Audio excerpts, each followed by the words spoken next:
লাইলাতুল কদর। কোরআন নাজিল হলো যেই রাতে, আল্লাহ বলেন এক রাত কোরআনের বরকতে এত বড় দামি বানাইলাম, হাজার মাসের রাতের চাইতে উত্তম বানাই দিলাম। হাজার মাসের রাত কমপক্ষে 84 বছরের চাইতে বেশি। কয় বছরের চাইতে বেশি? কথা বলেন না। তাহলে 84 বছর একটানা ইবাদত করলে যেই নেকি, লাইলাতুল কদরের এক রাতে বন্দেগী করলে সেই নেকি। কেউ যদি 10টা সবে কদর পায় নিজের হায়াতে আর ঠিক মতো বন্দেগী করতে পারে, তাহলে 80 করেও যদি ধরে 800। কোরআনের বরকতে রাত কি পরিমাণ ইজ্জত দিছে, কোরআনের বরকতে মাসকে কি পরিমাণ ইজ্জত দিছে, কোরআনের বরকতে নবীকে কি পরিমাণ ইজ্জত দিছে। সুবহানাল্লাহ।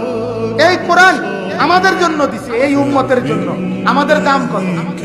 আর পিছনের সমস্ত উম্মতের চাইতে আমাদের দাম শ্রেষ্ঠ। ঠিক কিনা বলেন না? কোরআনে আছে তাফসিরে আল্লাহ সব নবীর উম্মতকে ডাকছে ইয়া আইয়ুহাল মাসাকিন। তাফসিরে ইবনে কাসিরে আছে আল্লাহ আগের উম্মতকে ডাকতেন হে আমার ফকির বান্দা, মিসকিন, হে আমার ফকির বান্দারা। আর আমাদের নবীর মহব্বতে এই আখেরি নবীর উম্মত, এই কোরআনওয়ালা উম্মত, তাদেরকে আল্লাহ ডাকছে এই কোরআনে 89 বার, 8, 9, 89 বার কোরআনে আল্লাহ ডাকছে আমাদেরকে ইয়া আইয়ুহাল্লাযীনা আমানু, হে আমার ঈমানদার প্যারা বান্দা। তাফসীরে লেখছে হে ঈমানদার বলছে মানেই হলো হে আমার প্যারা বান্দা, হে আমার ঈমানদার, ঈমান আনছো তুমি, আমি তোমারে মহব্বত করে ফেলেছি। আল্লাহু ওয়ালিউল্লাযীনা আমানু। কোরআনে আল্লাহ বলে যে ঈমানদার, আমি আল্লাহ তার বন্ধু, আমি তার বন্ধু। ঈমানদারকে আমি ভালোবাসি, ঈমানদারকে আমি ভালোবাসি। তাইলে আপনি দেখেন কোরআনের বরকতে আপনারা কত ওয়াজে শুনছেন, কোরআন যেই রেহালের সাথে লাগে ওইটা নিম্নমানের কাঠ হইল সেটা দাম। ঠিক কিনা বলে?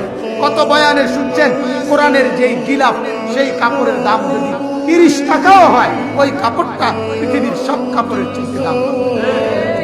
একদিন আপনার কোরআনুল কারীম যেই রেহালটা, আপনার যেই কাপড়টা, এটাও দাম। কোরআনুল কারীম যে হাফেজে কোরআন পড়ে, যার সিনার মধ্যে, সেও আপনাদের কাছে সম্মানিত হয়, ওই আলেমও সম্মানিত হয়, ওই মাদ্রাসাও সম্মানিত হয়, ওই মসজিদও সম্মানিত হয়। মানে কোরআনের ছোঁয়া যেখানে, দাম সেখানে।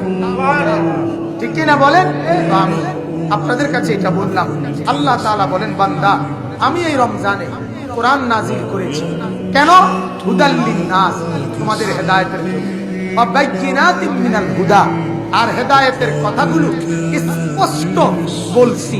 ওয়াল ফুরকান, সত্য মিথ্যার পার্থক্য দেওয়ার জন্য কোরআন তোমাদের জন্য নাজিল করেছি। কোনটা ঠিক, কোনটা বেঠিক, কোনটা সঠিক, কোনটা ভুল, আল্লাহ বলেন নির্ধারণ হবে কোরআনের ভিত্তিতে। শেষ কথা হলো আল্লাহ বলেন ফামান শাহিদা মিনকুমুশ শাহরা ফালিয়াসুমহু। অতএব তোমরা যারা যারা আমার এই রমজান প্রিয় মাসে তোমরা হায়াত পাবা, তোমরা সবাই রোজা রাখবা। কি রাখো? এটা আল্লাহর আদেশ।